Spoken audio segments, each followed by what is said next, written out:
మహాకాళేశ్వర ఆలయాన్ని నిర్మించారు. ఉజ్జయినిలో ఉన్న మహాకాళేశ్వర ఆలయంలో ఏ విధంగా అయితే పూజా కార్యక్రమాలు జరుగుతాయో అదే మాదిరిగా ఈ ఆలయంలో నిర్వహించేలా ఏర్పాట్లు చేశారు.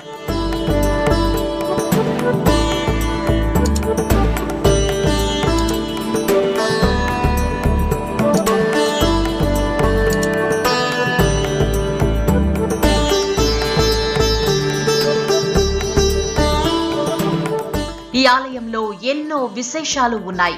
75 అడుగుల 4 దిక్కుల రాజగోపురాల నిర్మాణం, 50 అడుగుల 4 మహామండపాలు, నలువైపులా 4 ధ్వజస్తంభాలు, 4 మహానందులు, 109 అడుగుల గర్భాలయ గోపురం, ఆలయం చుట్టూ ప్రాకారం నందు 64 ఉప ఆలయాలు నిర్మించారు.